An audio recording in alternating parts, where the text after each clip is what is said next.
নমস্কার দর্শক বন্ধুরা, আমার কিচেন জগতে আপনাদের স্বাগত জানাই। তো আজকে আমরা বানাতে চলেছি একটি অতি সোজা, খুব easy, healthy and tasty recipe. তো রেসিপিটি শেষ অবধি নিশ্চয়ই দেখবেন, আর আমাকে নিচে কমেন্ট করে জানাতে ভুলবেন না যে কেমন লাগলো। ভালো যদি লাগে তো অতি অবশ্যই লাইক, শেয়ার, সাবস্ক্রাইব করে আমার চ্যানেলটিকে সাপোর্ট করবেন।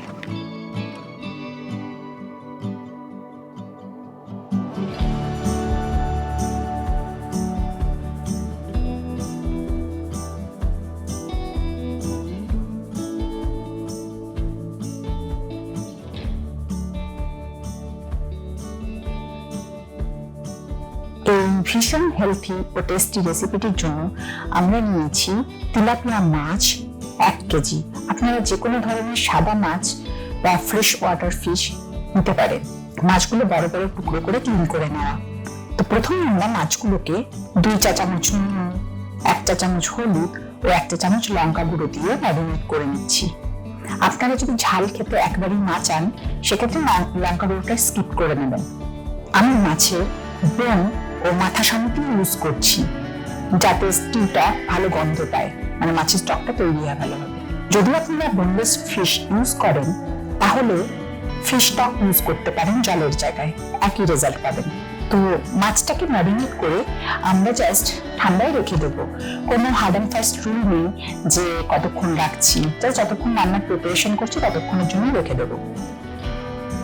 এবার সবজিগুলোকে ভালো করে ধুয়ে নিয়ে বেগুনগুলোকে ঠিক এভাবে বোটা সমেত আস্ত রেখেই মাঝখান থেকে 4 ভাগ করে নেব, যাতে ভিতর থেকে মশলাগুলো ঢোকে।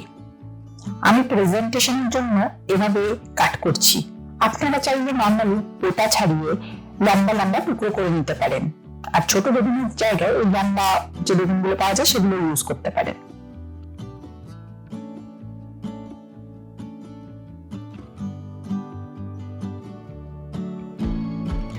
আলুগুলোকে ভালো করে পিল করে নিয়ে আমরা এভাবে লম্বা লম্বা টুকরো করে নেব, মানে ওয়েজেস কাট কেটে নেব।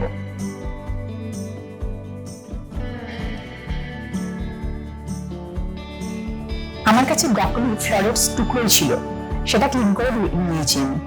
আপনারা 8খানা ব্রকলি এরকম ছোট ছোট টুকরো করে নিতে পারেন। এবার সবজিগুলোকে আমরা 2 চা চামচ নুন ও 1 চা চামচ হলুদ দিয়ে ম্যারিনেট করে নেব। আমরা যেহেতু কোনো অন্য রকমের গুঁড়ো মশলা ইউজ করছি না, হলুদটা একটু বেশি লাগবে এক্ষেত্রে।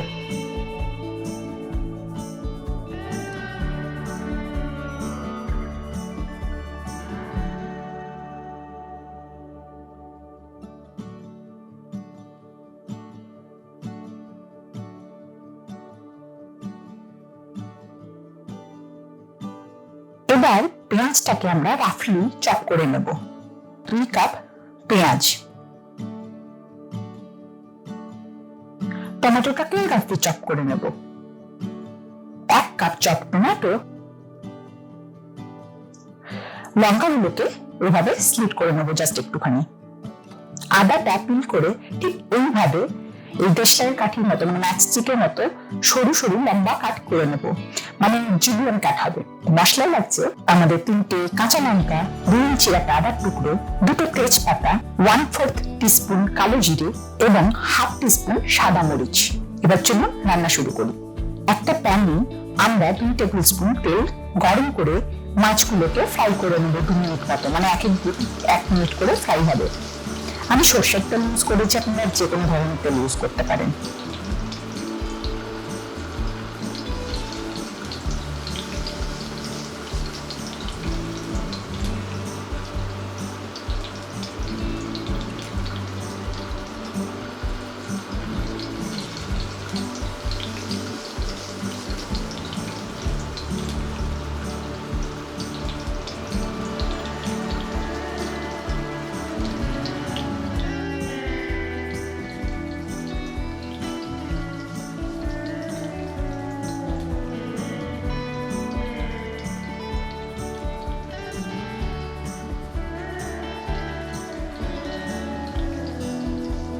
এবার এই তেলেই আমরা সবজিগুলোকে ভেজে নেব মিনিট 5।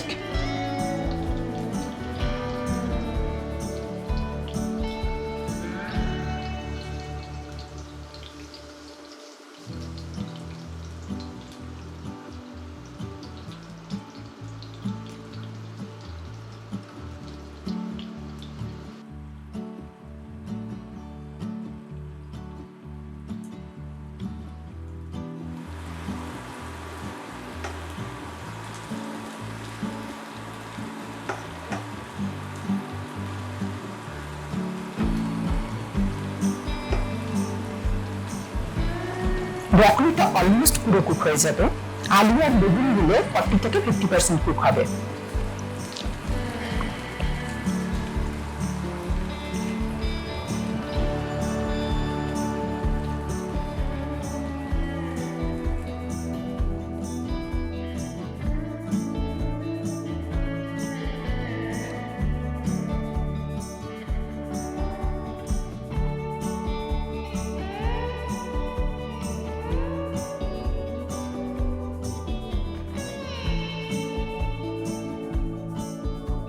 আবার ওই পাত্রেও আরো 1 টেবিল স্পুন তেল আমরা গরম করে নেব এবং তাতে কালো জিরে, তেজপাতা, হোয়াইট পেপার কর্ন বা সাদা মরিচ ফোড়ন দিয়ে দেব এবং একটা কাঁচা লঙ্কাও দিয়ে দেব।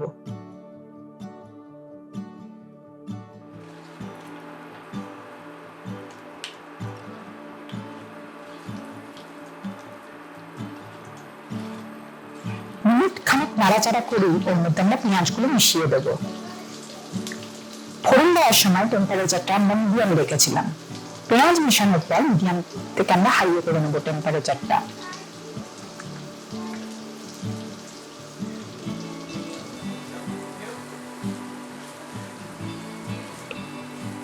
পেঁয়াজটা একটু নাড়াচাড়া করে নিয়ে ওর মধ্যে আমরা যতটা আদা কেটেছিলাম তার 2 ভাগ মিশিয়ে দেব।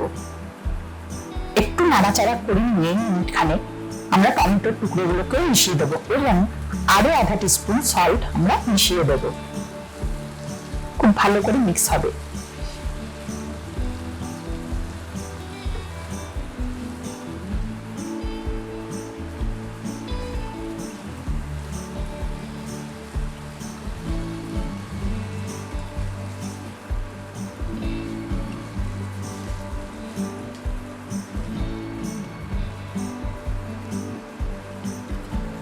পাঁচ মিনিট মতো নাড়াচাড়া করার পর আমরা এর মধ্যে আলু ও বেগুন মিশিয়ে নেব। ব্রকলি মিশাবো না কিন্তু।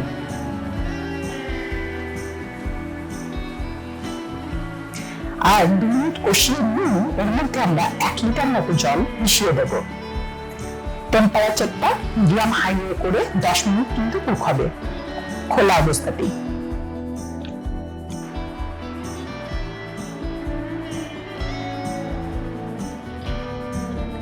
মিনিট 10 পর আমরা এর মধ্যে মাছগুলোকে মিশিয়ে দেব এবং টেম্পারেচারটা লো হিট করে কভার করে 10 মিনিট কুক করব।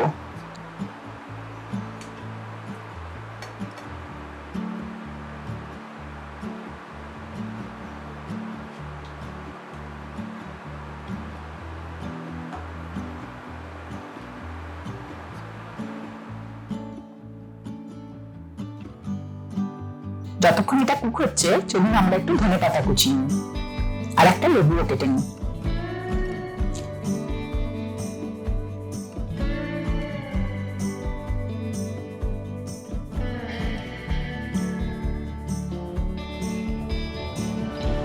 দশ মিনিট পরে আমরা ওই দুটো কাঁচা লঙ্কা যেটা বাকি ছিল সেটা বাকি আদাগুলো এবং ধনেপাতা ছড়িয়ে নেব।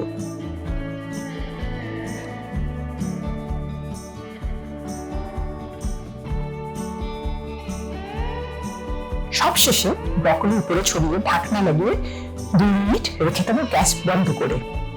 ব্রকলির উপরে ছড়ানোর রিজন একটাই, ব্রকলির চাপে ধনেপাতাগুলো একটু ঝোলটার মধ্যে ডুবে যাবে আর তাতে স্মেলটা ভালো আসবে। সার্ভিং এর ঠিক আগে আমরা 8খানা লেবুর রস পুরো ঝোলটার উপর ছড়িয়ে নেব, একটু নেড়ে নেব। আমাদের ভীষণ হেলথি ও tasty fish with vegetables stew ready. Dark bread বা যে কোনো ধরনের একটু মোটা স্লাইসড ব্রেড, টোস্ট বা জাস্ট প্লেন হোয়াইট রাইসের সাথে সার্ভিং এর জন্য। যদি সর্দি বা কোনো কারণে জ্বর, শরীর খারাপ এসবের কারণে মুখে স্বাদ না থাকে, এই স্টিউটা নিশ্চয়ই ট্রাই করে দেখবেন। স্বাদ তো লাগবেই আর ইমিউনিটিও বুস্ট হবে।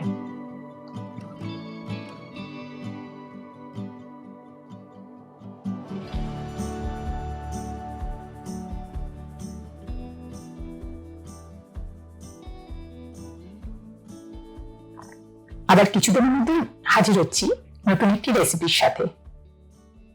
ভালো থাকবেন। ধন্যবাদ।